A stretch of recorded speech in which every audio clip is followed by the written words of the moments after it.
The Koalition.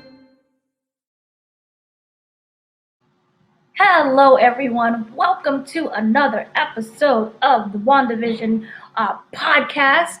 I am your host, Dana Abercrombie, and I am joined by Mr. Richard Bailey Jr. How are you, Mr. Bailey? Doing good, Dana. What's up, listeners and viewers? Wonderful. And we have a lovely appearance by the one and only Ricky. How are you, Mr. Ricky? I'm just here so I don't get fined. Oh, whoa. To quote Marshawn Lynch. Hey, everybody. I'm here. I know there's only a couple of these left, but it's my pleasure to join you. Wonderful. So we are here to break down everything from WandaVision episode 8. This is a spoiler discussion. We will be going in depth of everything that we saw. And to start off the spoiler discussion, it is best to look a wee bit back at the previous episode so that this episode will have bigger context and it'll make more sense. And in order to do that, we have to kind of explain Darkhold. And Darkhold was seen during the very last snippets. This is before the end credits when we saw Pietro, which we now know where Pietro came from, but Pietro and him and with Monica, we saw a book, it looked like, and it was glowing with a very interesting color, the color of, it was like an orange color. And it's very interesting to learn what this is. Darkhold in the MCU is considered the book of sins, you would say, or it is the book of spells, which is better known. It is an ancient book of spell that harvests unspeakable spells.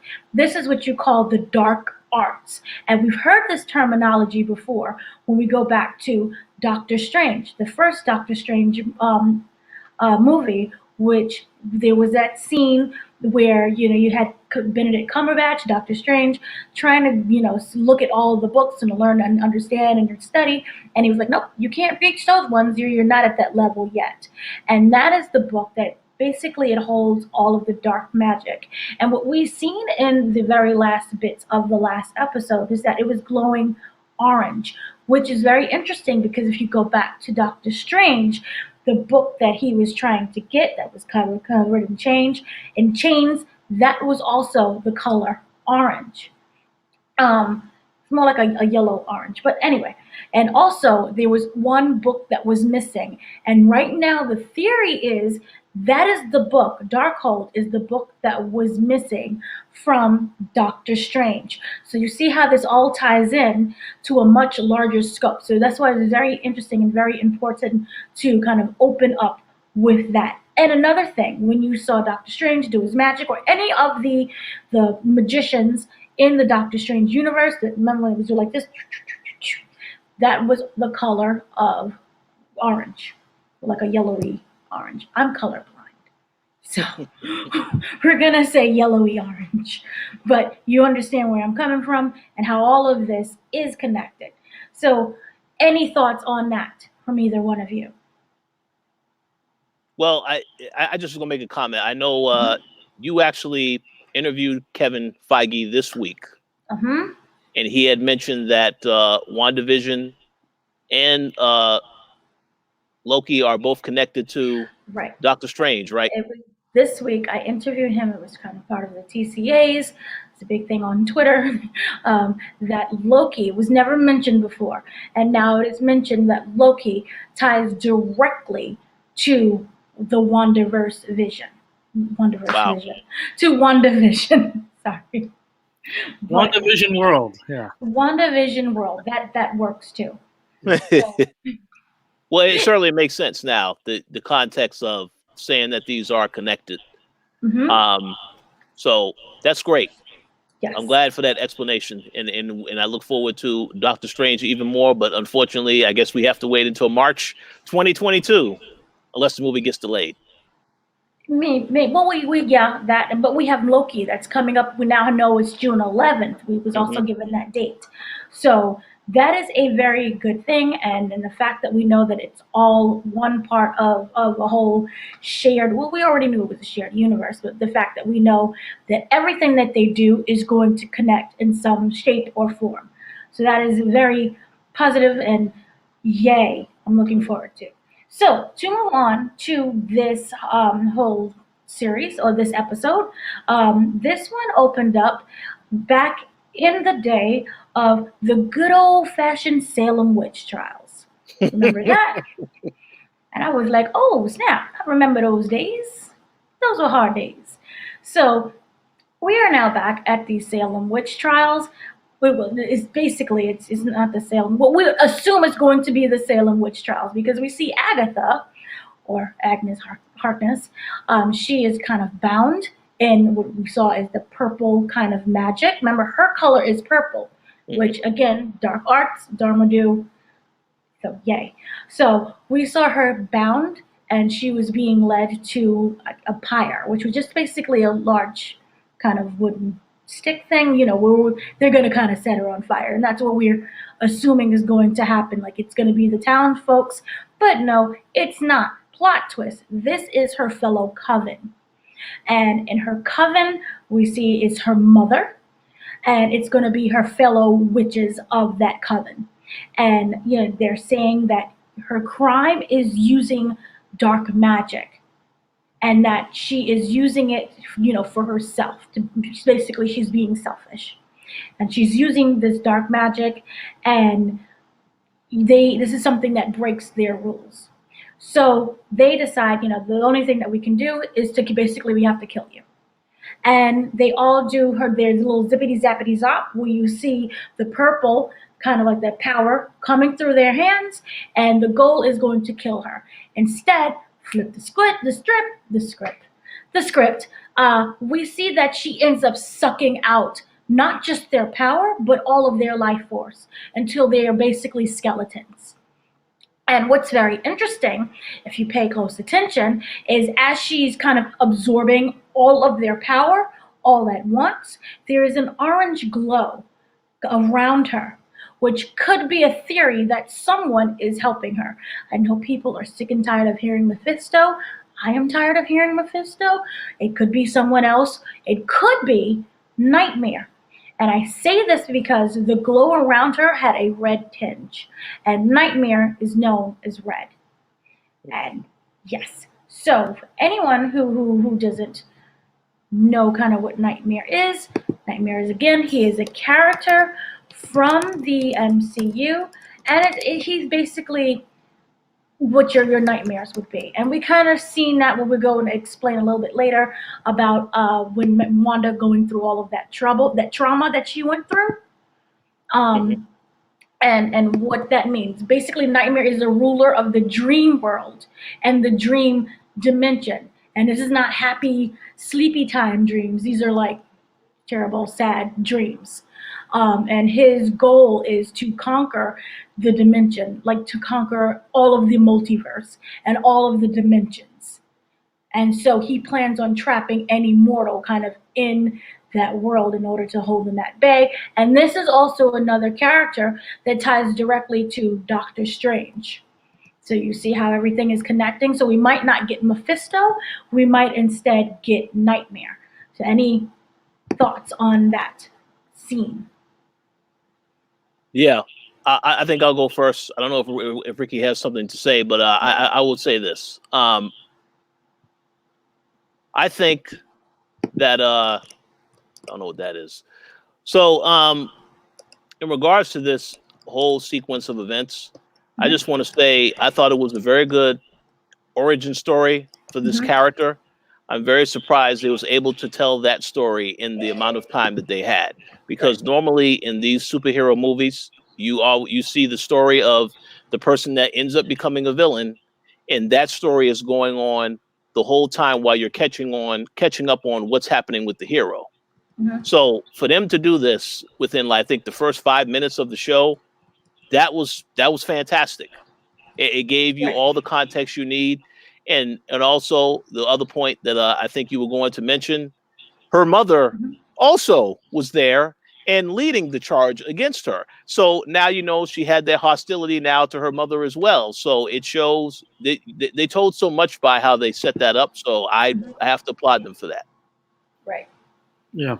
Yeah, I 100% agree with Rich on that. Thought it was very, very intriguing how, with the previous episode, they gave us the reveal of Agnes being Agatha Harkness and leaving people wondering, well, who is this? And starting off the next episode, kind of getting that out of the way, that this is a witch from a long time ago with wicked powers. And it's just, it's really fascinating how they were able to do that. And then at the same time, your next question was, well, what's her motive nowadays with Wanda?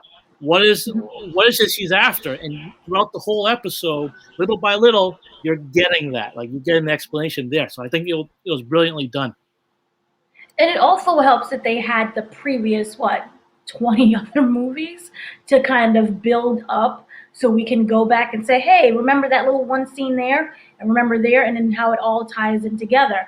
So it's not like, an 8-hour, you would say, like a movie just boop right in where you're trying to figure everything out. We have pieces that's been scattered all about. So that also is a plus as well, what I really love. But so going on a little bit, like I said, Salem, Massachusetts, 1993. And as you also stated, the whole coven, her mom is there. And, you would think that, she's going to have some sort of sympathy for her mom, but her mom's basically trying to kill her.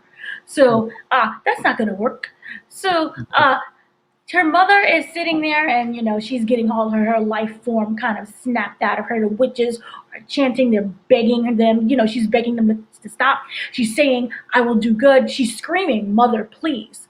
You see this kind of emotion and her going back and forth and everyone's like, no, we don't want to hear it. And they're just blasting away at Agatha. And, like I said, they wave her arms and they all collapse in death. And her mother rises into the air. This is a very important part. And she rises into the air, and you see this blue bolt of kind of like energy that surrounds, that kind of takes over Agatha. And you can see a little bit on the mom that she forms like, it seems like horns. And it's very interesting because who also has horns on her costume is Wanda. And for hers is going to be red, Scarlet Witch, which we'll get into later. So as I was saying, she falls dead. And it's just really kind of like, you would think it would be like this sad moment, but it's really not. She climbs off this platform and she takes her mom's brooch. And that was the brooch that we've seen her wear since episode 1. And that is a family heirloom of, I guess, special witchness. But we've seen that brooch before. So anyway, we end up going kind of back to the present. And we're at the basement, and just, back where Agatha is holding the kids captive, and it's grimy and stinky and it's weird, and we have these different images that's on the wall that's really interesting. We have kind of like a ram's head. You can say signifies Satan, and I was like, oh shoot, Marvel really went there. We have another image that we see of the Fly again, and we all know that Mephisto in the comics, his first kind of appearance was as a fly. Again, this is not to say I'm so sick and tired of being Mephisto, but that's what it can be. And then what's really interesting is that we see the credits. When we get like the regular Marvel, doom, doom, doom, doom, doom, and the different colors, but then they all turn purple. Which, that was a very interesting part as well. And so as we move on, we kind of see that after she took that was the whole thing with the brooch and her mom, the way how Agatha looked, that is a direct thing from the comics. So that is also another interesting little tidbit. So as we see the ram's head that represents Satan. We see all these other kind of images that's downstairs. They're all in purple as well. So moving on, we're back in that whole basement area. And like I said, Wanda is trying to kind of mind control Agatha. And Agatha said, thoughts aren't available. So that kind of means they have different powers and they have different form of magic. So because they're not the same, you can't read each other's mind, which goes back to the kid. Remember when the son, I think it was Tommy, was like, I like it here. I can't hear your thoughts. Mm-hmm. And that's because she's a witch. So Wanda is still like, "Where is my kids?" But she says it kind of with that slow, that Sarkovian kind of accent that really goes in and out. And Agatha comments that that accent really comes and goes, doesn't it? And Wanda again, she's trying to do magic, and Agatha is saying it's not going to work because I have protection spells in the forms of ruins on the upper walls that make it so that only the witch who puts them there can use them. So that may end up playing in how we end up defeating Agatha, or the way of how she ends up having a downfall. We don't know. And so Wanda is very confused at this point, and she's confused at the fact that Agatha is a witch. There's a lot of things that's going on all at once. Your kids are missing. This is a witch. Where is Vision? We don't know. So it's just a hot mess in her brain. And Wanda's still demanding, "Who are you?" And Agatha's like, all these costumes and hairstyles. She was really patient for her to reveal her true self, and that she just, "Who are you really?" And she keeps saying, "I got so close with fake Pietro. So is now what they're calling him. That was kind of cute. Which again kind of made me wonder if Pietro happened to be in this universe a random guy, or is he the X-Men Pietro? Because remember, in the audio description, it did say Pietro from the X-Men, and he just happened to be yanked through the universe through Agatha's spell. Or if he, like again, my theory, he ran too fast, ended up in a new dimension, and just happened to like snoop around, and now he's Pietro. So that's what's going on there. And then, she said that she kind of used him as the eyes and ears, and that she used like a crystallization or a crystalline possession, and that because the real Pietro's body, which we all know, we all seen bullet written over in Age of Ultron, he's a hot mess, and he's basically on another continent, which is weird because if she couldn't pull him off from another continent, but she got Pietro from another universe, then that kind of, to me, means that he just was there by chance because he ran too fast. That's just my theory. I don't know if that makes any sense. Yeah. Yeah, maybe. Can I make a quick comment? Yes. Since you're on this topic, let me start by saying we're going to get into the rest of the show, and I absolutely think this was one of the best episodes that I've seen this whole entire season. But I want to make a comment since you're on this right now. I have to say, I was a little. If there's one critique I have for this episode, it's that what's up with that post-credit scene last week, and the fact that we didn't see those two characters this week. Because maybe when we cut to the next episode, we can see that Monica's photon or spectrum or whatever name they're going to use now. Yeah. And she's going to easily be able to kind of defeat someone who is maybe mind controlled by Agatha. Maybe. We don't know how her powers will be used in this form. Yeah. Okay. All right. I understand that. Hopefully, because I was expecting. I was led to believe at the end of that episode they also captured her as well, because you saw that she saw where Wanda was at. He captured her because remember what did he say? It was something like Snoop is going to snoop. Snoop is going to snoop. Yeah. Snoop is going to snoop. Yeah. So, yeah. But that, yeah.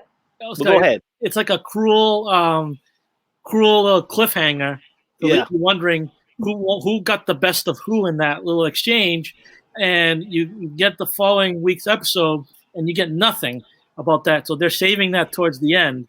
And as Dana was alluding to, they might start off the next episode with the answer to that, but who knows?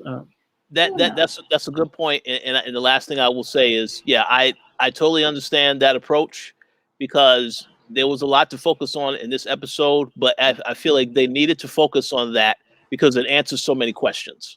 But we'll get into that.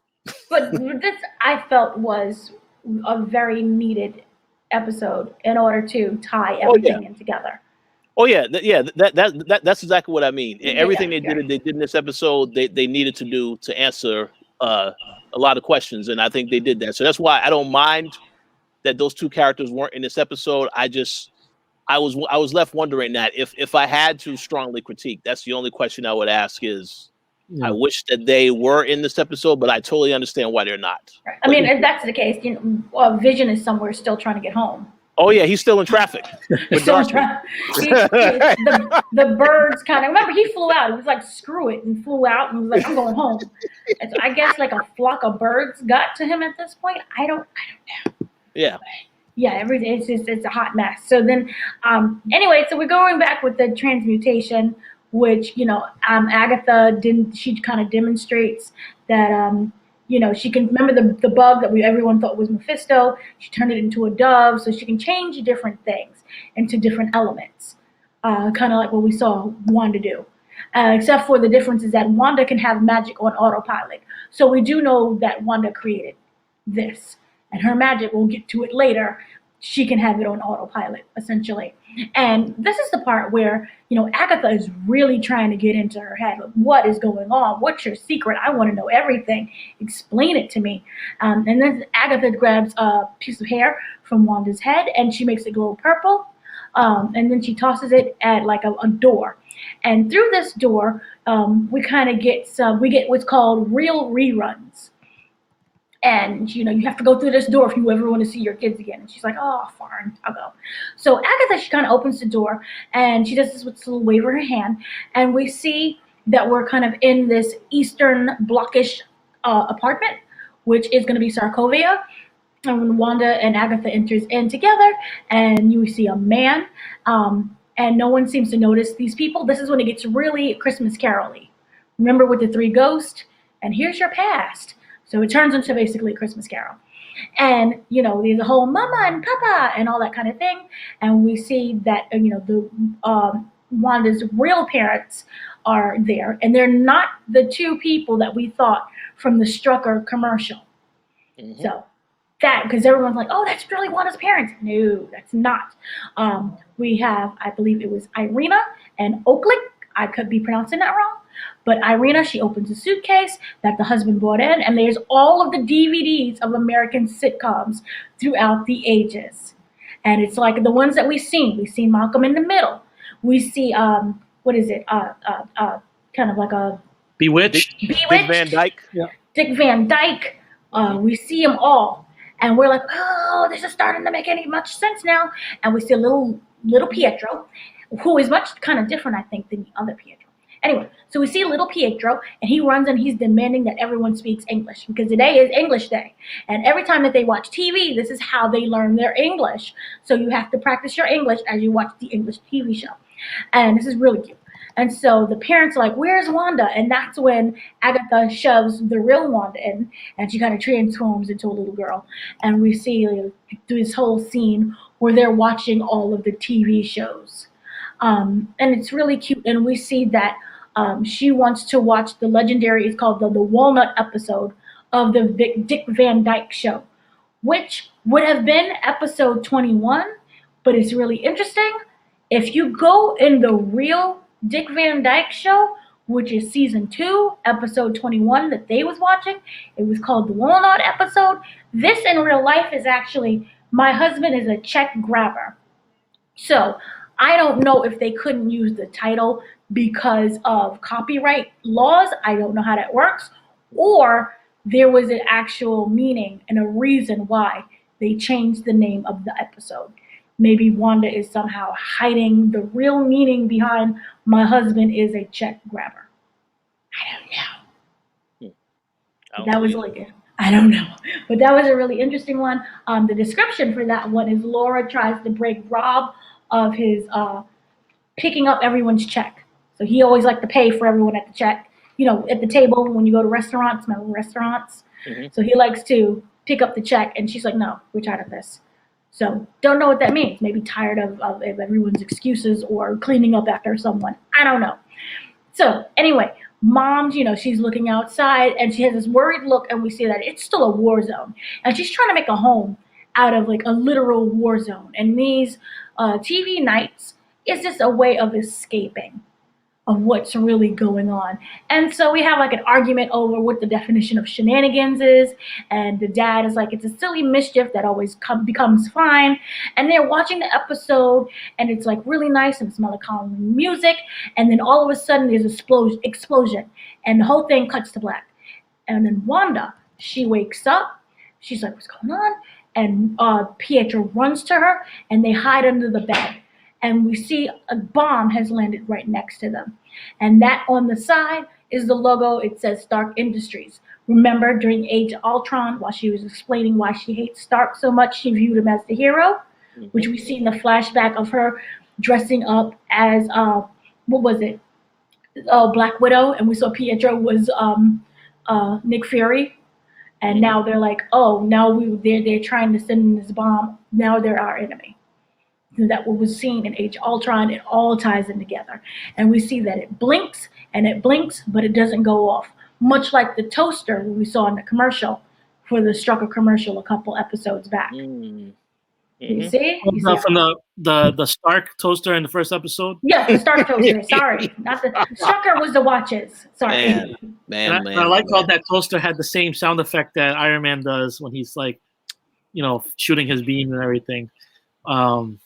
Right. Yeah, sorry, continue. Right. So we see that Wanda, baby Wanda, is reaching out to the bomb, but she's quickly pulled away, and now she's an adult again. And Agatha is like, whoa, you used a probability hex to prevent the bomb from going off. So she had power way before she became the experiment for Strucker. So that was a very interesting part. She had power. She used the probability hex, and the probability hex, it's a way to sway a situation to work in your favor. Mm-hmm. Which, for example, if Pietro had that, he probably wouldn't have died. If Wanda was with Pietro during that whole situation when he got shot up by Ultron, he probably would have still lived. But she wasn't with him. But she felt him die. So that's a very interesting thing. And also, when we go back to, remember, I forgot which one it was, but remember when not Agatha, when Wanda was trying to stop that bomb from blowing up in Wakanda. I think it was Wakanda. No, I forgot where it was. But you know what I'm talking about? That scene. She was trying to stop the bomb from going off, and it ended up killing all of the Wakandans. Yep, in the building. Yep. In the building, but she didn't die. Legos. Legos? Wait, what? Legolas? Was that Lagos? Lagos. That was in Nigeria, I believe? Yes, Nigeria. Yeah. It was Lagos. Sorry. Yes, you're right. Lagos. And it didn't go off. When she was trying to control it, it went up and it hit everybody. But she has that power. Well, where she could have used the hex during that whole time. But she didn't. Anyway, because she didn't know. So Agatha's like really going in and she's like, oh my gosh, Wanda's saying no, it was a dud. But Agatha's like, nah, you used a probability hex. And she's like, wow, you had so much trauma in your life. And this is that's a weird thing because we know that Wanda desperately needs some form of therapy. So in a weird way, Agatha is really kind of addressing the fact that she never got that therapy by mentioning how much trauma she had.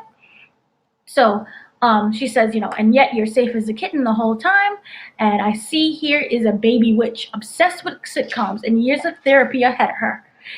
She doesn't exactly explain how she pulled off the Westview job, but we do know that she conjures and Agatha ends up conjuring a new door, and this one has the Hydra logo on it. And she says the only way forward is back, meaning you have to address your past in order to move forward in life, which is kind of a thing that Wanda needs. So Wanda goes through the doors, and this is when we know that she signed up with Strucker to be an experiment.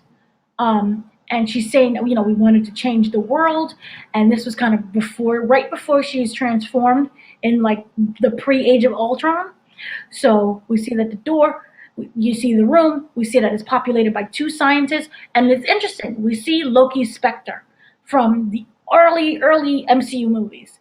And it has the glowing blue Infinity Stone, not the Mind Stone, but the Infinity Stone. And Wanda, she takes a step, and the stone kind of flies towards her, and it starts going and it's revolving into the air, and we're like, what's going on? And she touches it, and this is interesting. It turns yellow after she touches it, and then it explodes. And she's looking upward, and we see a figure in a silhouette gliding down to her, and it seems like she has a big crown on that we've seen, like the one that Agatha's mom had, but everything is in, like I said, in like this big glowing yellow. Mm-hmm. And before we kind of can identify the person, the light stops and it disappears. And this, is very interesting because we'll get into later on, but that is actually a very important scene. And so we fly back, and we're at the scientist, and they send her into an isolation chamber. And we see that she's now watching the Brady Bunch.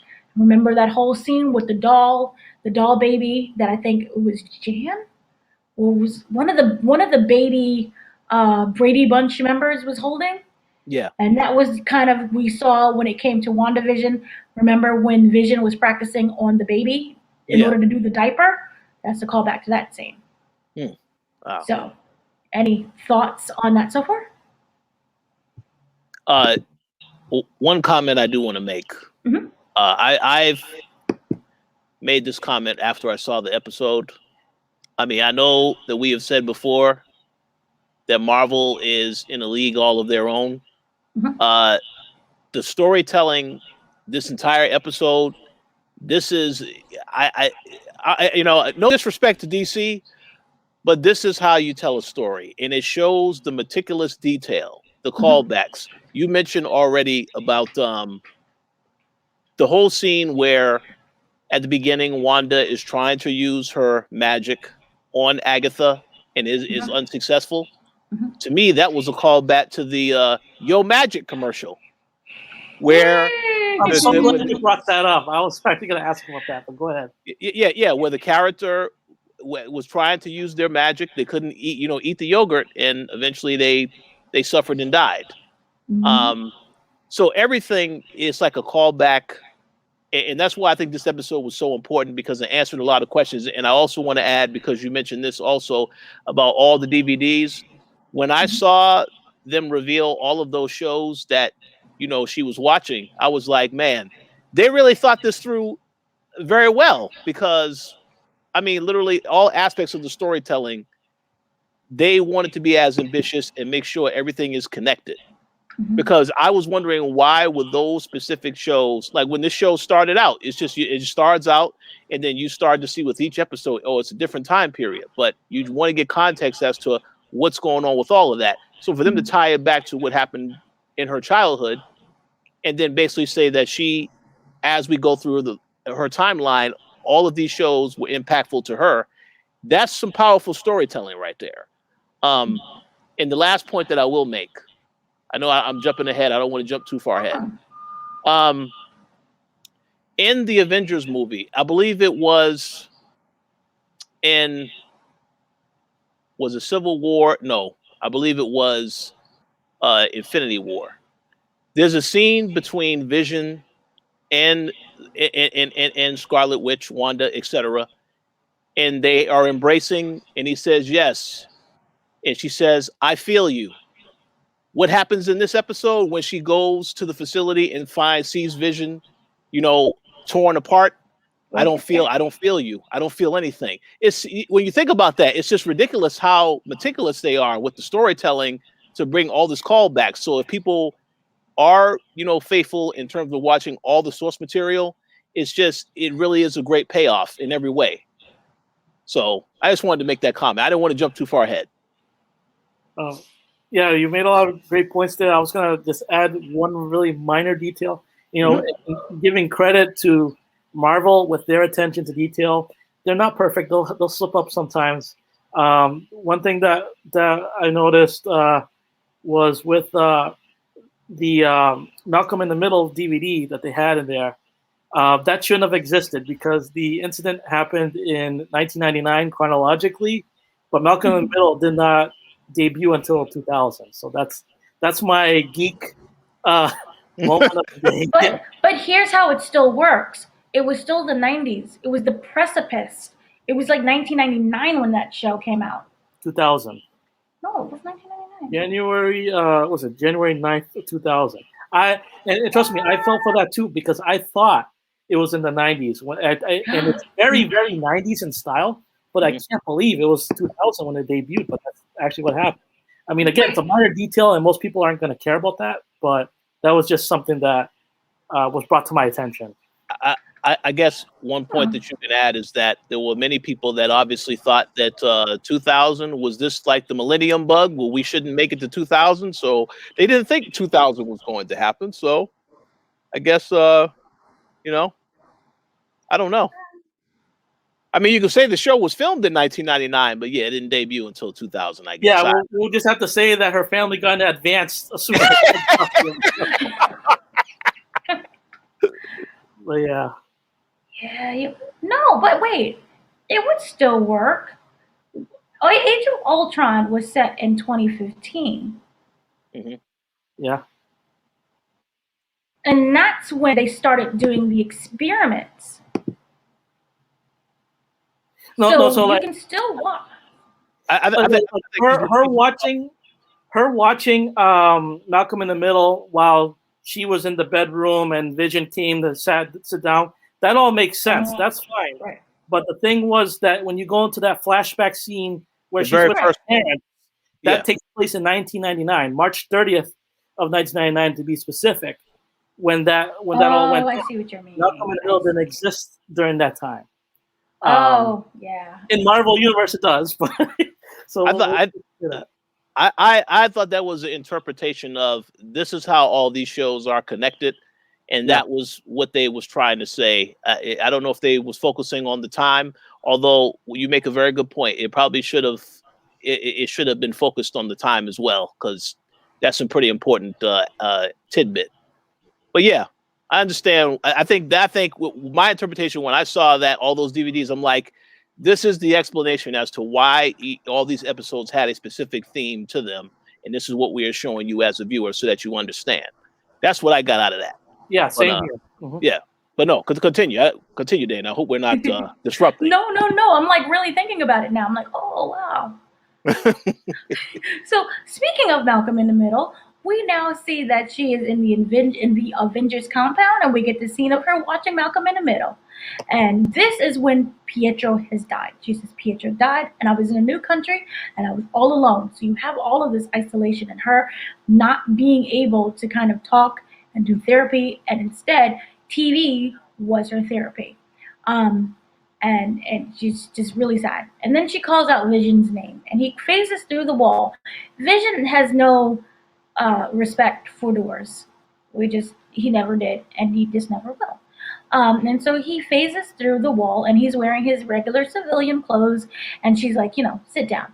And they watch a show, and, Vision, he is a robot.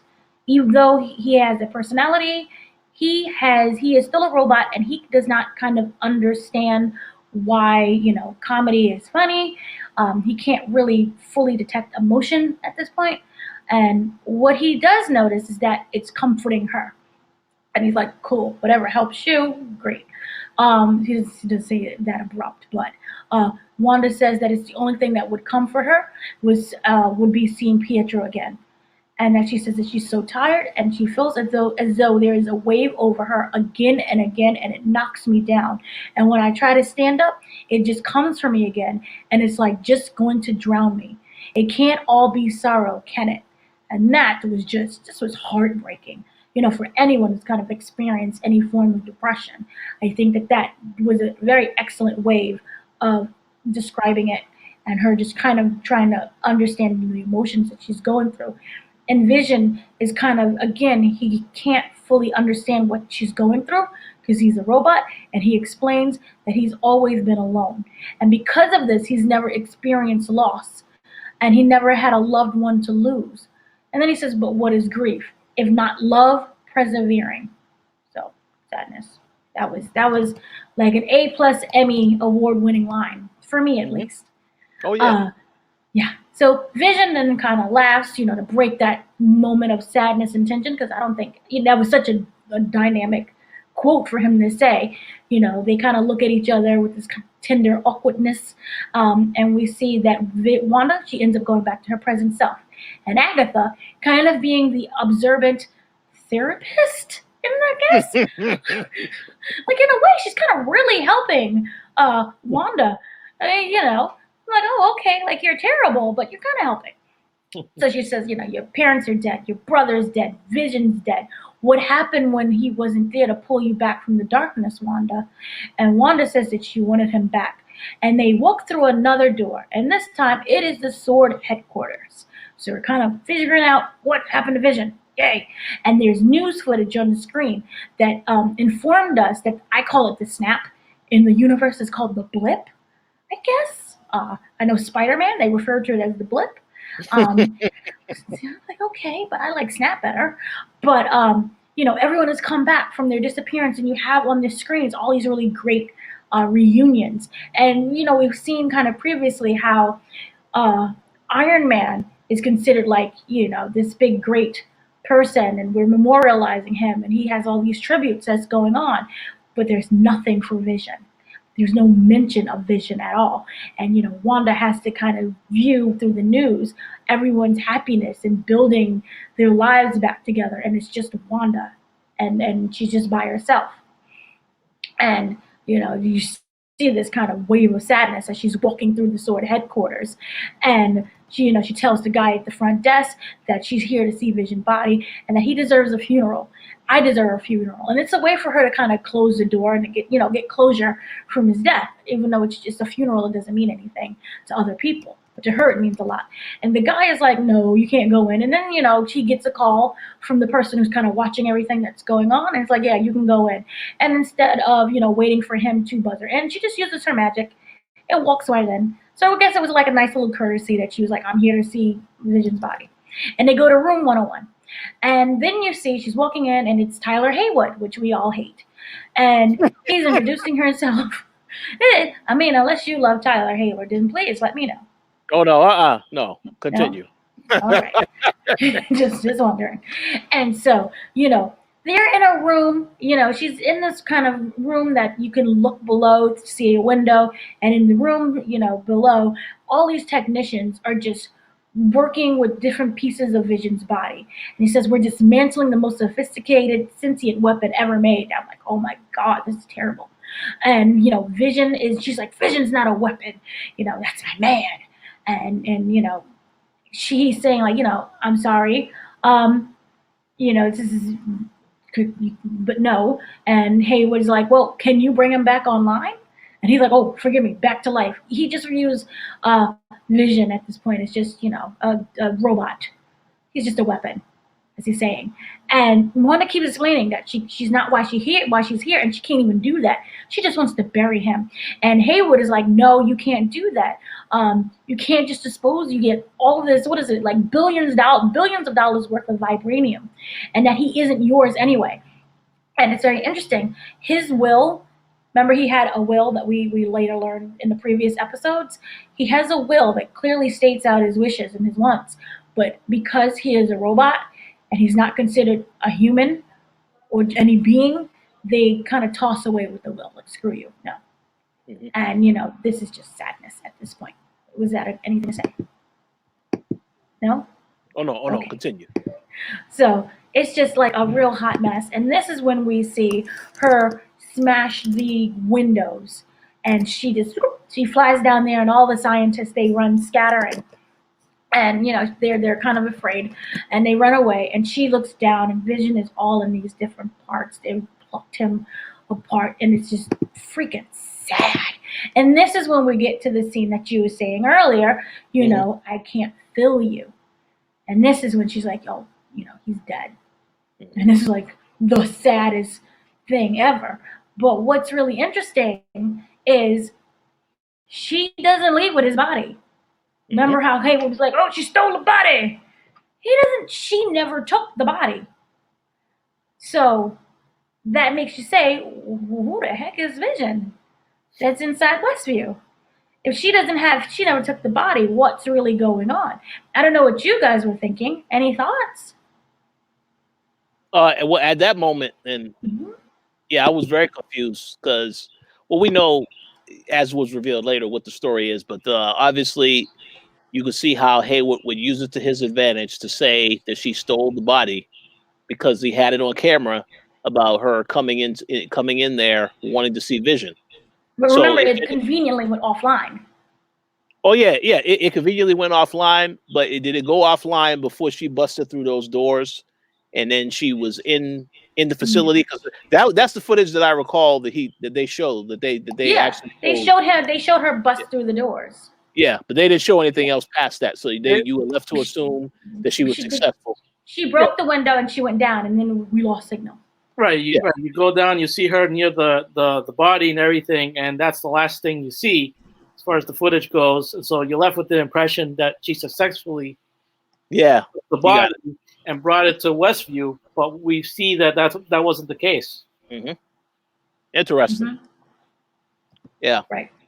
So she's like this. They have the single tear moment going down her cheeks, and she says again, "I can't feel you," and you can just feel her raw emotion. And I'm like crying at this point. And then she kind of walks out the room, and she goes back to her very beat up looking car. And like you have like the Iron Man, and he's all like flashy and dashy, and this is like something I got for maybe $1,000 off Craigslist. And she's about to drive away, and there's an empty envelope in the passenger seat. And this is the part where I completely lost it.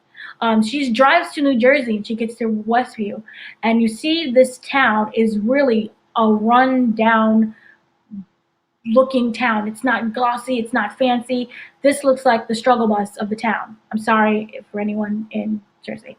But no, I'm just saying this town of how it's depicted, and it's depicted that way for a reason. The snap happened, the blip happened back again, and it doesn't seem like this town recovered. And if you go back to Haywood's speech, he was explaining how not everything went back to normal. Remember, he lost half his crew and the other half quit. Mm-hmm. And it looks like a town that's been really beaten up economically wise. We don't know the complete fallout that happened within the snap, but it looks like it lost all of its resources and its joy. And as she's driving, we see the people who were a part of Westview. We see Herb. Herb is just a regular dude. We see the mailman. He's not Mephisto. He ain't Mephisto. I'm like, it's Mephisto. No, but then we see the guy who worked in the office who got canned, and he's putting up posters about piano lessons. Mm-hmm. So these are just regular blue collar-ish looking people. Yeah. Right? When I saw that scene and all those characters, I also was like, wow, that's Mm-hmm. There's nothing else I can say. Wow, it's excellent. Mm-hmm. Right. And then we kind of get to this kind of plot of land that we see. The cinder blocks are kind of at the base, and she ends up opening the envelope, and this is when I'm like a hot mess. There's a sheet of paper, and it reveals that it's a photocopy of a deed for her and Vision to build their suburban home. And it has a little red heart with the text to say, "To grow old envy." And if you go back to the previous episodes, remember the first episode, we don't know what heart means, when she's trying to figure out, what does this date mean? Oh, wow. Yeah. And we're like, oh, it must be an anniversary, but we don't have one. Yeah. It's the same heart. Wow. And I'm like hysterical at this point. Heartbreaking. It was heartbreaking. And if you went back to the Malcolm in the Middle episode, where it showed like the WandaVision in like a form of a calendar, there was a heart next to that one. Oh, man. So wow. she's kinds of callbacks within their own story.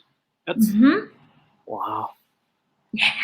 And so I'm like, oh my God, find someone who put hearts on there. So, like, find someone who will draw a heart and say that they love you and like to grow old and put a heart.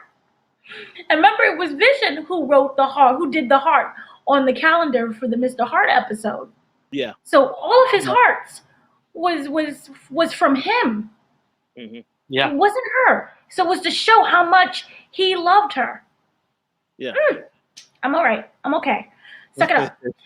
So this is the part where she starts crying, and then it gets into like, how you start like a cry, and then it starts this wailing where you're just weeping, and then she starts to scream This is all of the pain, the anger, the not being able to have closure, the not to have anyone, to not have anyone grow old with.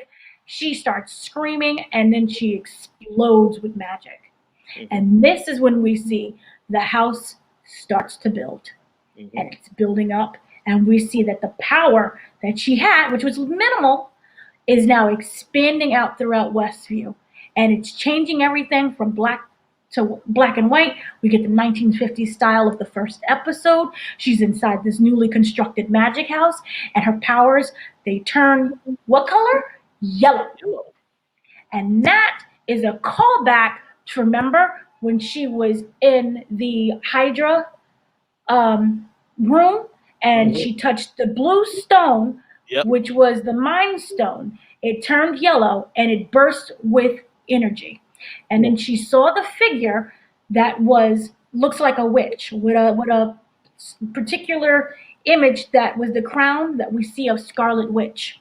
Wow. So that again is very important to the kind of magic and the power that she wields. So it all connects. So she sees the whole thing and she builds the house. So like I said, it turns yellow. And then we see the construction of Vision, who is powered by a yellow infinity stone.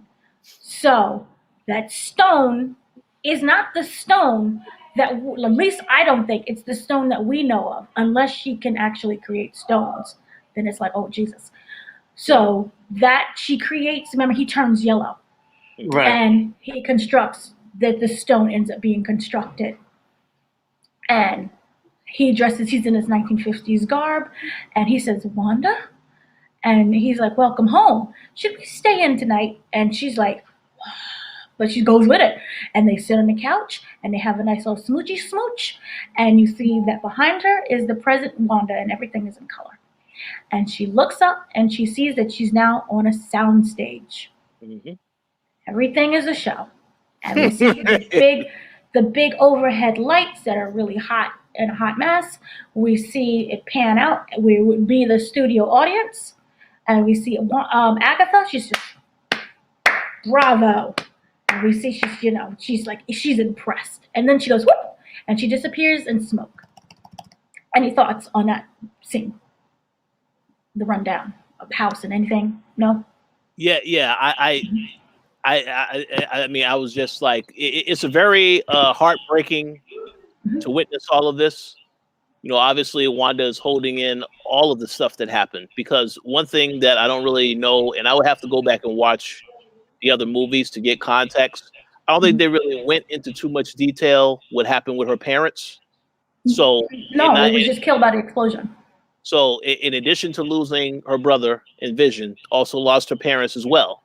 And this is a character that has, and obviously you go to what happened with the whole thing with the explosion that took place at Legos. Wanda's been through a lot, but she's kept all of this bottled in. So it would be believable that the character would just explode and this is what would happen. Because she didn't really get a chance to go through it and express it and just, go through the process. So I just thought it was very well told. But it's very heartbreaking for the character to see her going through all of this. This is why you try to hope that there's going to be a happy ending next week. But I don't really think that's going to happen. But yeah, it's a lot. She's been through a lot, clearly. It's very fascinating how they paced everything, where you're going through most of the series wondering, why is this happening? Why is this happening the way it is? And now you're getting the loose ends being tied little by little. And I know that from talks that people have had online, they're divided about how sympathetic a character Wanda is, because yes, people grieve, people lose and everything, but it doesn't mean you hold an entire town hostage and everything like that. But you go to that episode and you're like, damn, I think even I would explode with chaos magic and hold everyone hostage if I lost everyone close to me and all that stuff. So it's just, it was a very, very powerful episode, and it really ties in together where we are now, as far as where the story goes. Right. But it's also kind of interesting because she didn't technically hold them hostage. Well, I mean, yes and no, because the thing is that, I mean, you had Agatha be like, this is some interesting stuff you're working with. Let me observe some more. Mm-hmm. But all those people in the town that were there when Wanda showed up, they didn't exactly raise their hand and be like, hey, I'm going to play a character in all your little sitcoms. They were just kind of thrown into it without their consent. You know, you've seen episodes where some of the neighbors who we only see one time. That's it. Like there was that one neighbor that like had a slow tear going down her cheek while she was frozen and all that stuff. So, and you had other guys like one that was it that Vision was working with. When Vision was able to clear his mind, he was like, "You gotta help me! You gotta help me!" Like he's taking over everything. So that's so it's like you're getting a clear picture of like Wanda wasn't doing this out of any kind of evil. She was doing it. It was just a burst. It was a burst of emotion. This all happened, and she just decided to run with it. But in that regard, do you feel that Wanda deserves a little bit of happiness? Oh, absolutely. I think everyone deserves happiness. But even if it causes other people's pain? No, that's the thing is that everyone deserves happiness, provided that they're not harming others in the process.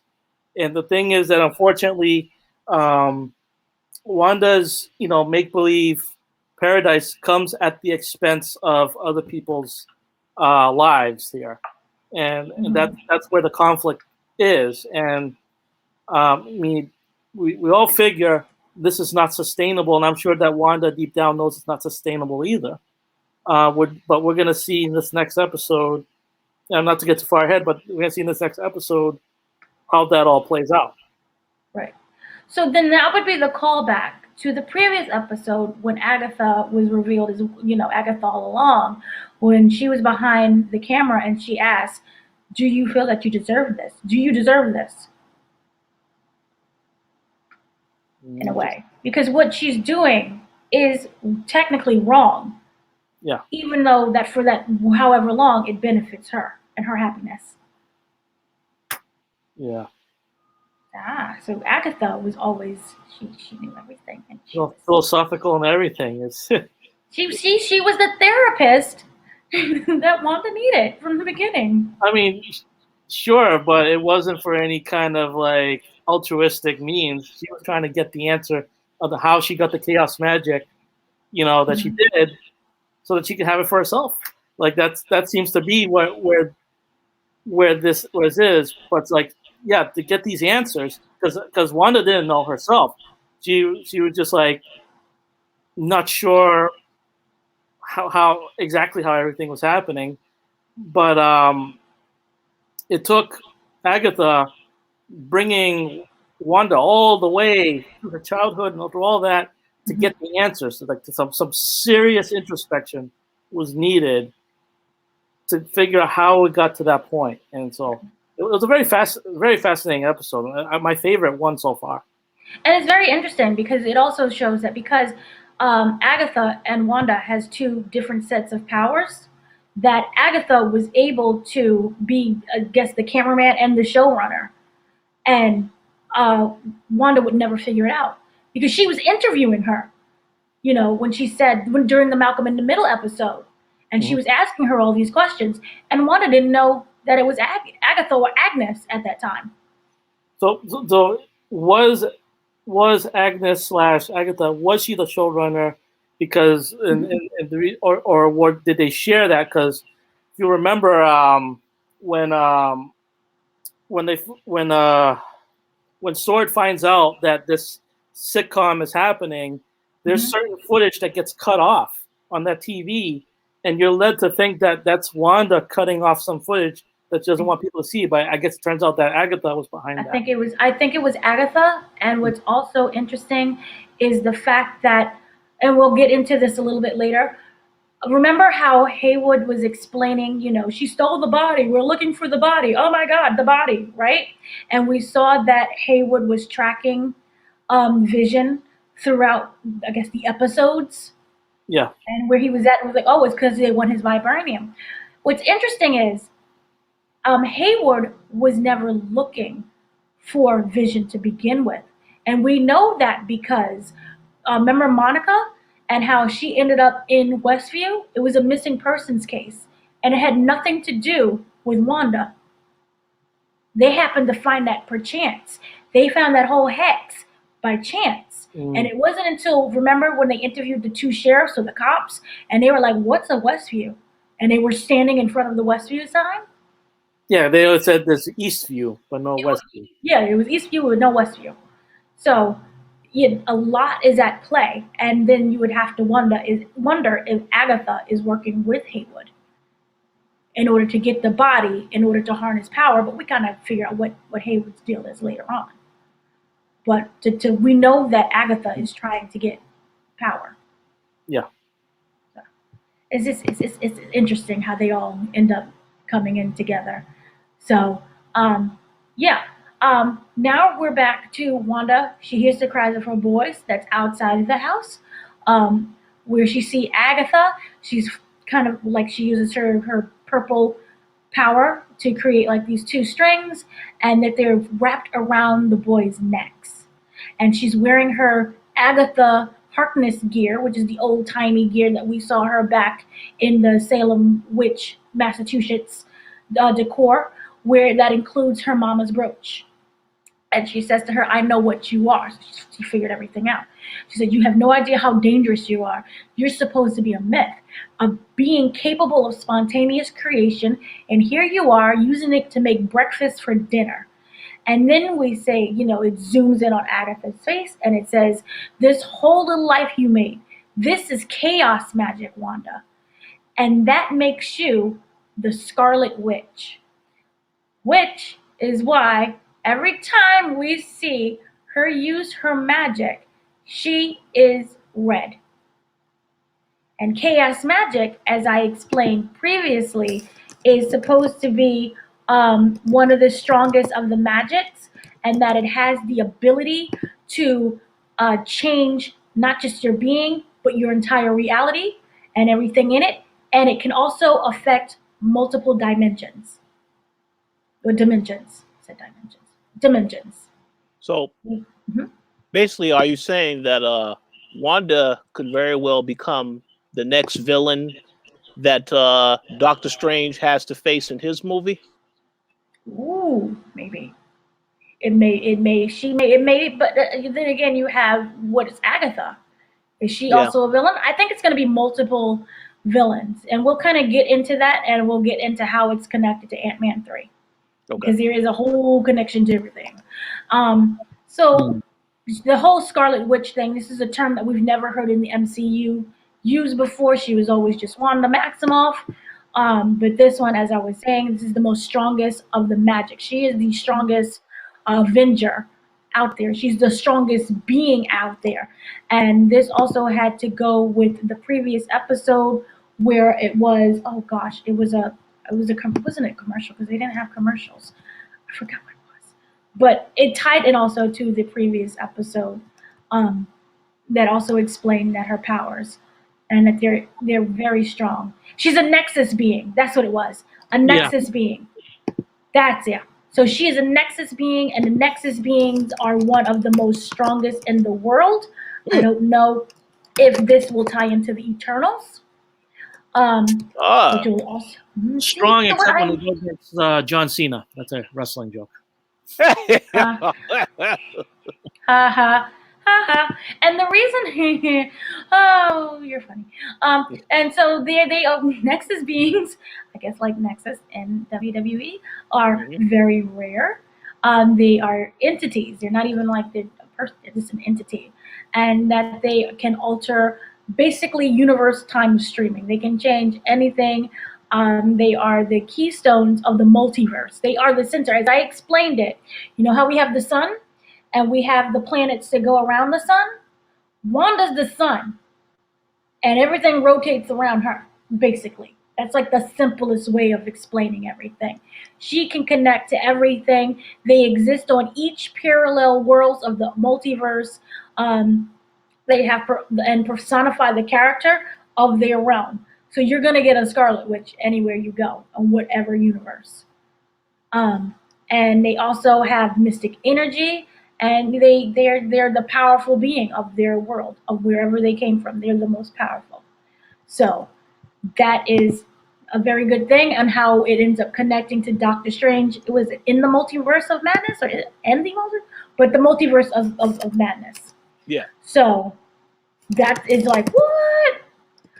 So then after just like that big bomb of "you're the Scarlet Witch," we cut off. They just cuts and we have the end credits.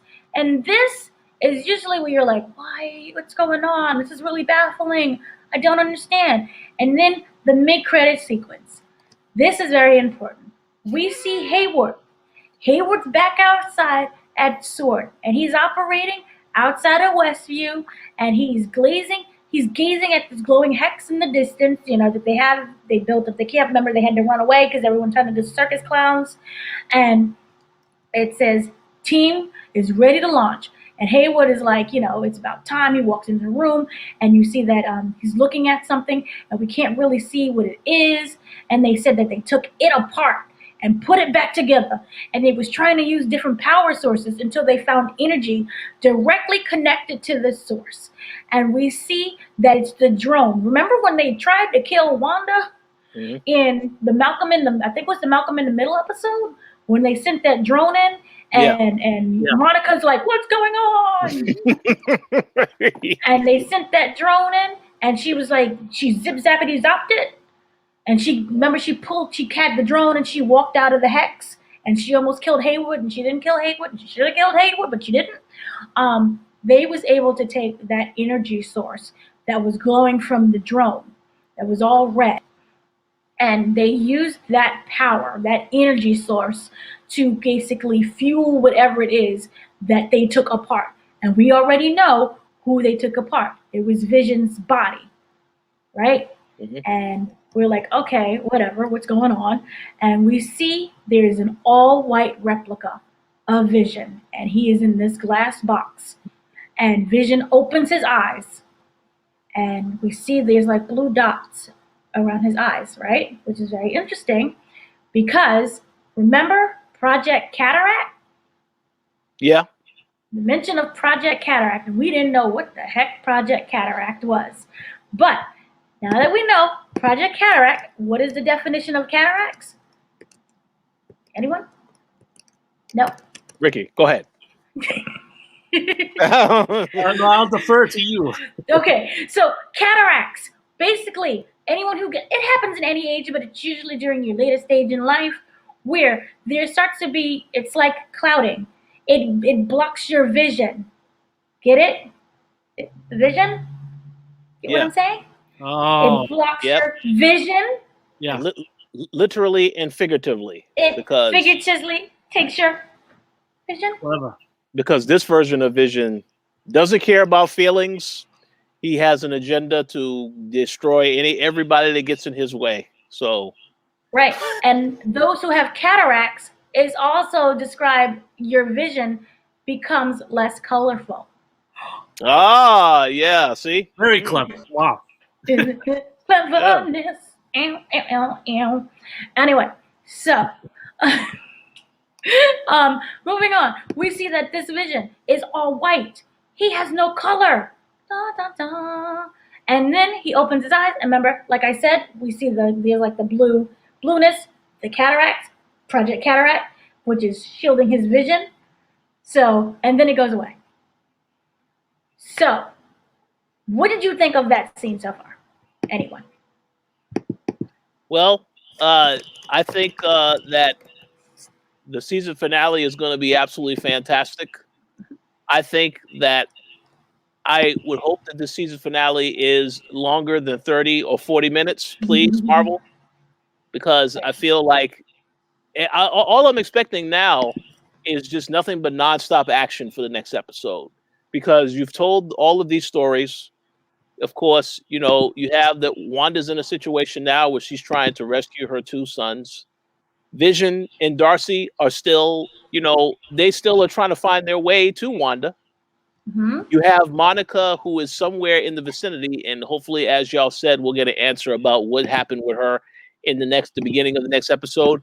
So I feel like, this Vision character is obviously coming after Wanda, because you already know that when Wanda came out the first time and they had all the guns pointed towards Wanda, I'm pretty sure that Hayward is going to say, I want you to take out Wanda. So this is going to be very interesting to see how this goes down, because it's a question, as you already alluded to, will Agatha team up with her? Is it going to be a situation where Wanda takes on Vision and Agatha takes on Monica, or and this other character? It can go in so many different directions. And then, of course, Paul Bettany did mention that major guest appearance is in the next episode. And the only clue that he gave is that it's someone who he has always wanted to work with, and he's never worked with them until now. But it is absolutely fantastic being able to work with this person. So I don't know who that is, but we'll see. So here's the clue that he gave us the whole time. And remember how Tom Holland likes to give us fake titles? Remember Spider-Man Home Slice? Yeah. Yep. That we got recently? Mm-hmm. Well, his whole interview about this is the guy that he always wanted to work with since he was a child, and that he always admires him. It's himself. That? It's himself.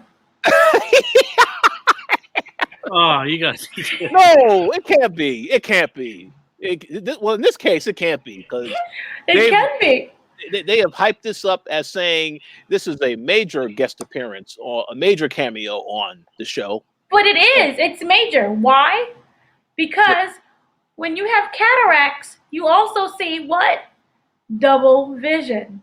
Ah, there you go. Double vision. So we're gonna get top of this. See why I said don't worry? So we have Vision, who we know isn't Vision. He was born inside the Hex. He essentially is powered by Wanda's magic, which is why when he touches you, like whoop, whoop, whoop, he can do the zippity zappity zop and undo Wanda's magic on people. Yeah. Remember, I couldn't figure out why is he the antidote to Wanda's magic? Because he is Wanda's magic. Yeah. So that's technically, we know that's a fake Vision. So, oh no, continue. I have a question after you finish. What we have, White Vision, that's the real Vision. And I kept saying, no one believed me, but I kept saying, remember when Shuri was sitting up there and I think it was Infinity War?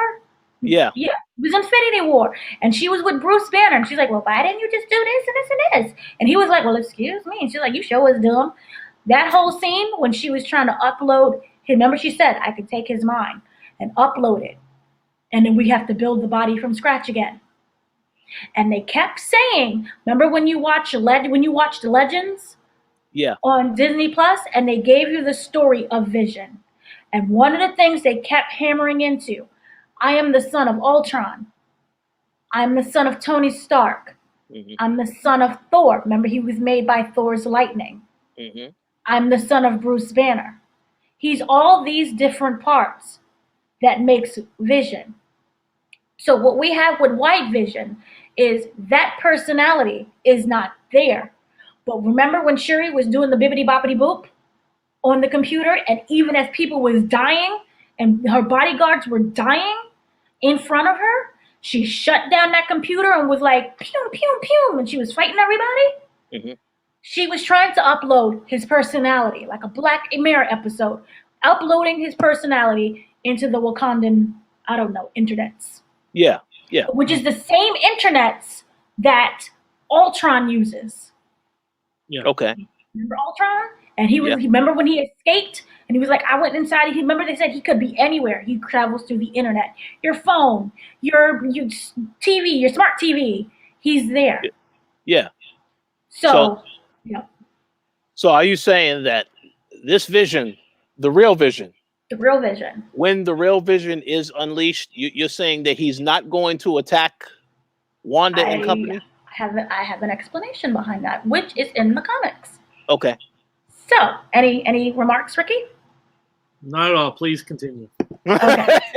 You're like, hurry up, please. No, I'm very interested in the explanation. I'm totally clueless here. So, like I said, we have Yellow Vision, which was born in the Hex. Remember when she did, and he turned yellow and he just formed? That's her power, right? That's fake Hex.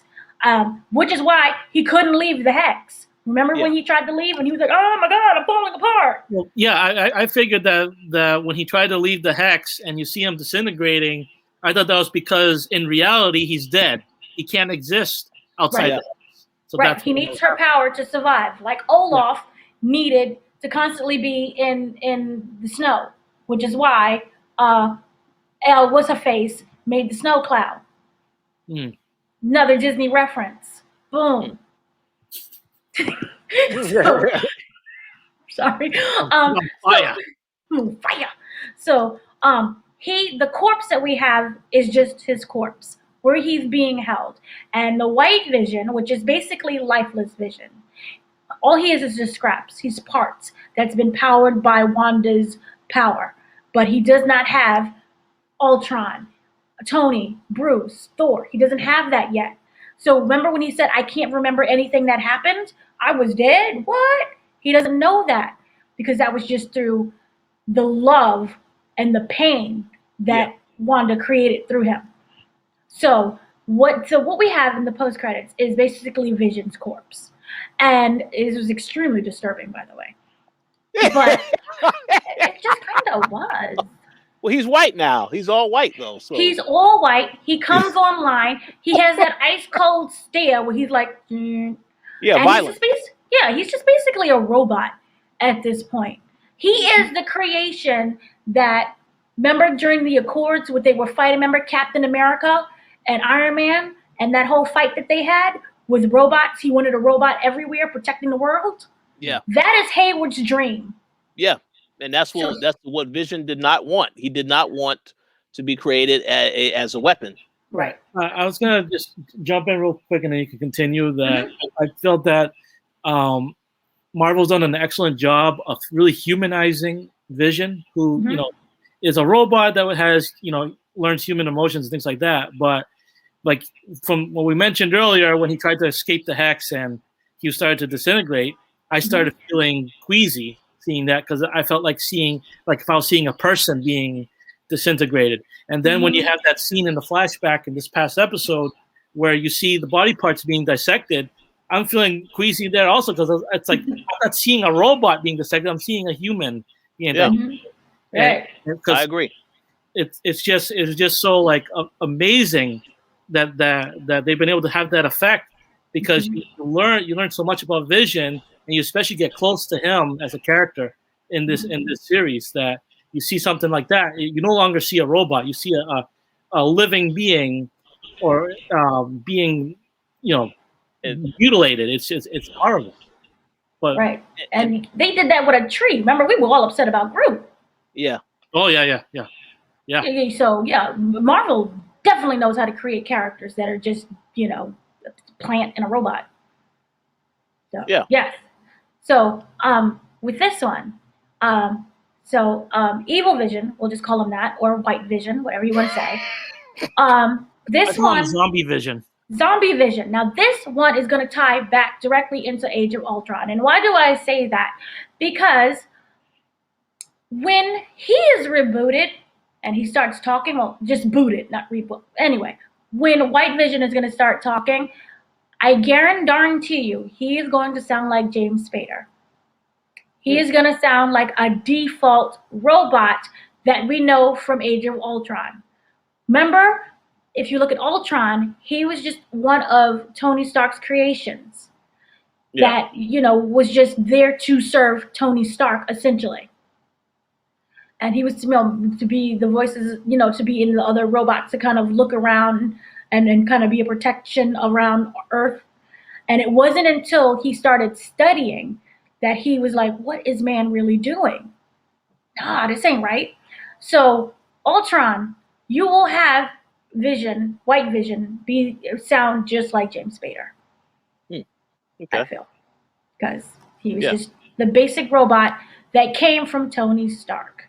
I can see that. You can see that? Okay. So, in the comics, basically, like I said, he is a highly sophisticated weapon. And if you have it in the wrong hands, which you have Haywood, who essentially is trying to deal with Tony Stark's vision, I guess. Tony Stark died for nothing. But anyway. We see he's going to use him as a weapon. And this basically means that, we're going to have a showdown between Good Vision or Hex Vision and the White Vision. And if you go in the comics, this is also the same thing that happened again. And what's really sad, in order for the White Vision to die, the Hex Vision has to die as well. Oh, so pretty much Wanda is going to lose Vision again. Third time, good Lord. And that will set off the chain of events, which has her turning evil after this. But she is the one that created Vision, recreated Vision. Well, we don't know, because we also have Agatha in the mix. Well, yeah, that's what the question is. What's going to happen with Agatha? What's going to happen with Monica? Because all of these characters are still there as well. And, of course, the two little boys who are going to play a very pivotal role in the future of the MCU. So, yeah, there's a lot of questions to be answered.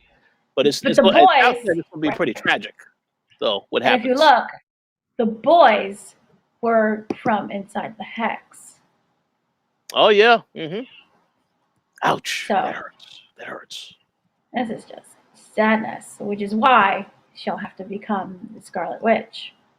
And so if you go back to what I was explaining, what Wanda is and her magic, Wanda's magic and her being a Nexus has the ability to see the future.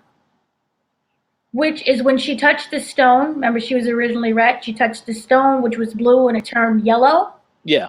And she saw an image coming to her that had the silhouette of a Scarlet Witch. That is what she ends up becoming. Remember when Agnes is like, you're the Scarlet Witch. The foresight. She just didn't know what the heck was going on. So she can see into the future. So this is just sad all around. It is. It's really, really sad. And so... we are not ready. We are not ready. No. We're basically not ready. In the comics, they tried to have his wedded bliss. It just did not work. It just didn't work. They tried to have they're straying a little bit away from the comics, but it's gonna. I don't know how. When you look at Disney killing kids, but it may end up being that way. But this is just all of a sudden. It's just very sad. And what ended up happening was Vision ended up fighting White Vision. And, you had to die in order to sacrifice and make it okay again. So, yeah. It's just overall, it's sadness. So, any final it's very cruel that the Hex Vision's going to have to take down what originally was his body. But he doesn't know that. So I don't think it's painful for him. No, it's painful for us as the viewers. Painful for us as the viewer, and it's really painful for Wanda. For Wanda, yeah, absolutely. And that you mentioned the boys, and that's something that I've wondered, because we've seen the neighbors and how they were all casted into this thing because they had existed before, but in this new reality of Westview, the boys came, from Wanda, and then at the snap of a finger, they aged 10 years or whatever. But it's so they weren't cast then, but were they made from the same magic that that X-Vision was made? And if that's the case, then you would stand to believe that they will disappear once the hex is gone. And oh man, that's gonna be heartbreaking. One thing I want to ask before I forget is something that's been nagging me the whole season, is I want to say it's in episode 2. Dottie Jones, the blonde lady that's in the committee and everything. How when she has that private meeting, she has that private discussion with Wanda, where she's kind of like, I know you, like I know what you're up to, or something like that. But we don't get any answers to what that's all about, what that discussion's about. Like, I've heard like theories of who she's really supposed to be, but they haven't really, mentioned anything more about her. So, like, do you think that she plays a role at all, or is this a thing where they just like, we're just gonna pretend that conversation never happened? No, I think that Marvel is very careful with who they introduce and who they give cameos to, and how they play a larger role. And I think Dottie will have a larger role. Remember that we do know is certain people are not affected by Wanda's powers. They stay there because they're curious and they're trying to balance out everything and figure what the heck is going on. Yeah. We don't know Dottie's motive, but I don't think Dottie, she's not affected at all. And that she could end up being an ally, or who knows? Because remember, one of the other conversations that they had was Dottie controls everything. She knows everything that's going on. Yeah. So she could be, I don't know what she is or what her role is, but the fact that if she knows everything that's going on and she knows that Agatha has revealed herself, she could end up being that ally to defeat Agatha. Yeah, and that might be why they kind of put her on the back burner for most of it, to kind of throw everyone by surprise, at the end, and just kind of call back to it. Like, I've heard that she could be, was it Arcana, I think the name is, that's a character that she might end up being, but I don't know. But I have to think that she has to play a role of some kind. Arcana, yeah. Arcana, yeah. That she has to play a role of some kind, because they wouldn't just throw that in there for no reason. No, and that connects to Monica, actually. I'm sorry? That character connects to Monica. She is Arcana. Yeah. She can wield magic as well, and that she's able to learn how to control her abilities. We don't really know how she was able to control the abilities, but we do know that she can kind of wield the magic, and that she was once part of the Defenders, if we're really connecting things. Remember MCU? Oh, wow. And which was really interesting was when I interviewed Kevin Feige, and he completely, he just, the question kind of came up with, there are certain shows that are fan favorites. Why didn't they go so well? And he said that he has much love for Luke Cage and for Daredevil and Jessica Jones. He purposely omitted Inhumans and Iron Fist. So in some shape or form, we're going to see, I feel, those three. Now, I don't know if we're going to get the Punisher, but in some shape or form, we're going to probably get those three characters again. And remember, they were all part of the Defenders, excluding Iron Fist, which no one should ever mention again. And Inhumans, no one should ever mention Inhumans. Oh my God. I tried to rewatch that. I was like, this is Jesus. It was bad. Yeah, bad. But so like I said, she kind of connects to Defenders. She had a battle with them. So if it all can end up weaving itself in together. So we'll see. But she's magical. Yeah. As well. So that is very interesting. And also another part about White Vision, which kind of ties into Age of Ultron and why this actually connects to Ultron. If you go with the comic books, after she lost her children, because in the comic she loses her children and she loses her man, it's a hot mess. White Vision ended up kind of separating, and he ended up joining a different Avengers team, which is why we have multiverses. But Vision, he didn't stay that way forever. What ended up happening was he got his colors back by swapping bodies with a Vision on another Earth. So you see how that connects? So you can have a defeated Vision, and remember, we can still have his body, but we have to swap, personalities and different things going with another multiverse if they want to go that far and have Paul Bettany continue within the MCU. Yeah. He could do a switch out. Or like I said, the internet, beep, bop, boop. You go on another Earth, you get another vision, and you download that body. So, yeah. So here's another thing that I really wanted to end with is the connections and how this Audrey thing that we've seen so far connect to both Spider-Man 3 and to Ant-Man, Ant-Man 2, which is Ant-Man Quantumanium. Because they have to go into the Quantumverse. If you've seen, remember when they made the huge announcement, not necessarily a trailer, but the video of Spider-Man, and that it was called, what was it called? I forgot what it was called. No Way Home. So it was called Spider-Man No Way Home. Remember how it had the whiteboard? I had my images up, but I don't. But it showed like different kind of names of which they was teasing, where it was like homesick, stay at home.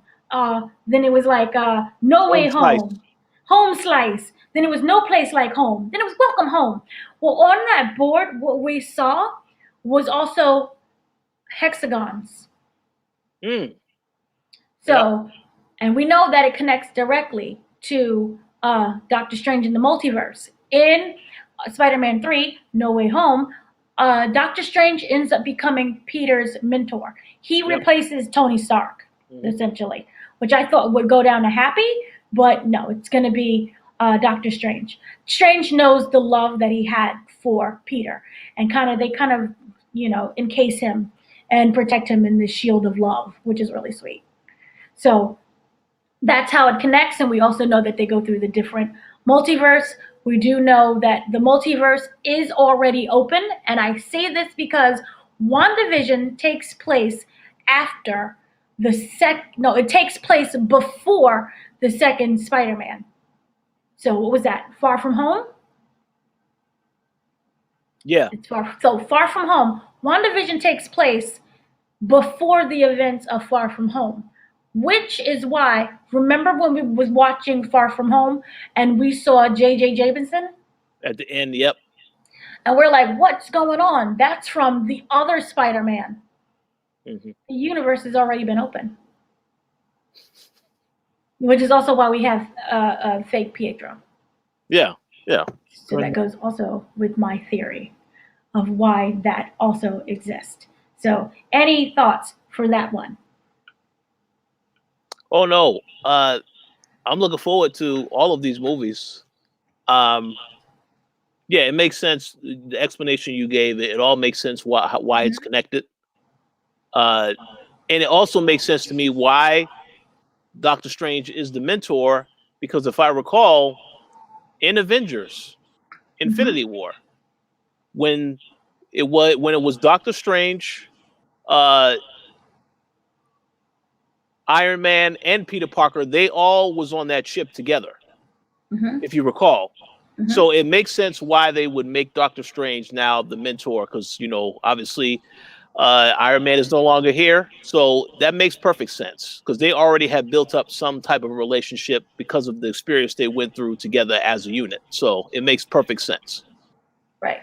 So also, another thing to just backtrack with how this ends up connecting to Ant-Man 3. In the comics, if you go by the comics, it's called West Coast Avengers. This is from the 1980s. In the comics, Vision's mind is constructed from the brain patterns of a guy named Simon Williams. Simon Williams is better known as Wonder Man. And no. Okay. Wait, so, who? Wonder Man. Oh, yeah. Okay, yeah. Wonder Man, he is basically a villain from the future. Uh-oh. And he ends up capturing Vision and taking him apart. Okay? So this is also another universe. See how this is all connected? And this is also a villain that is known in the whole Ant-Man 3. Yep. And it says, and so what ends up happening, WandaVision, for right now, we do know that she is refusing the multiverse. So far, she's not being able. She doesn't know what's going on outside of the hex. But with the whole thing with the comic book is that it ends up being connected to Kang the Conqueror, who we know is a villain from Ant-Man 3. So that's how it all ends up connecting. So the body ends up who is Sam Williams, who's known as Wonder Boy. He is also Immortus, who's better known as King. Yay! So that is how everything connects. And that would be the end of everything. And we know that Jonathan Majors is playing King the Conqueror. Oh, he's going to knock that role right out the ballpark. So yeah, very big plans for this character, because this character is supposed to be a major part of several movies. So there you go. So that's everything. That would be WandaVision. Yes. Episode 8. Any final thoughts, guys? Well, yeah, I just think it was an excellent episode. I would go far enough to say, in my personal opinion, and obviously this will change. To me, this had to be one of the best episodes of the season, because it answered so many questions. Now, next week, that could be top based on what happens in terms of the action and what happens with the characters. But yeah, it was a fantastic episode, and I have no other complaints. Yeah. Ricky? So again, I wanted to compliment Marvel for explaining a lot of Agatha's character and just within a short 5-minute span. But even given that, I really, really hope that for this final episode, that it's given the time that it needs. 2 hours. I wouldn't go that far, but it should be at least a 40-45 minute deal. Like this episode, I believe this week's one was 38 minutes. So if they can go a little bit more than that, 45, I hope I'm not being too greedy saying 45. An hour would be ideal, but yeah, it should be longer, because they have to tie up a lot of things, and with this battle and all these other stuff. Unless they're gonna work us and be to be continued to watch WandaVision 2 in 2025. That ain't happening. That's not happening. Dana confirmed that they don't know yet if they're going to do a second season of WandaVision, but they have confirmed second seasons for all the other shows. I thought this would just be a one and done. Oh, wait, you're muted. I was muted. Here's the thing. What happened is Kevin Feige refuses to answer the question, which to me means there's going to be another season. Oh, okay. All right. Well, to me it means it. And now we don't have confirmation. But remember, we never had confirmation about Loki until literally hours ago. Yeah. June 11th. Yeah, no, I meant, and how Loki is directly connected to WandaVerse. Oh, yeah, yeah. We just thought it was a standalone. And then that means how the heck is, because Falcon is next. So how does that connect? Well, maybe that's a totally different show. Is it? Because if you look, the connecting factors right now would be this. Bucky gets therapy. Yeah, he did. Yeah, he did get therapy. Yep. He gets therapy, and you really see him kind of working out his issues, because remember, the man was frozen 100 years, and then there's the whole thing with the snap, and then he loses his best friend, and then he also loses Tony. It's a lot of things going on, and he gets his therapy too. Yeah. The connecting thread is therapy for all our Avengers. Yeah, hey, post-traumatic war. They had to deal with all this other stuff. Yeah, and then you also have World War I, where he was fighting. Oh, yeah. Mm-hmm. It's too much. It's too much. It's too much for everyone. Yeah. And then you also, Sam, he gets therapy too. And how is he going to deal with being the next Captain America? Yeah. Which he doesn't view himself as being, by the way. I can't wait for that. Yes. I can't wait for that. It's a very important question that has to be answered. Mm-hmm. Very true. So this has been the episode 8 of WandaVision, and I am once again Dana Abercrombie, joined by Mr. Richard Bailey Jr., also joined by Ricky. So thank you very much for tuning in, and have a wonderful day, night, evening, afternoon. Thank you, Yes. everyone. Talk to you next week. Talk to you next week, and we will have more interviews, by the way, with Tiana Parrish Yes. coming up, and the director and the writer for WandaVision. Yes. Stay tuned to the Koalition.com. Definitely go to the site. Follow us on Twitter. Follow us, Instagram. It's all over the place. We are worldwide. We're the Koalition. Thanks for having me on this show. It's a lot of fun. Looking forward to see what happens next week. Yay! Awesome.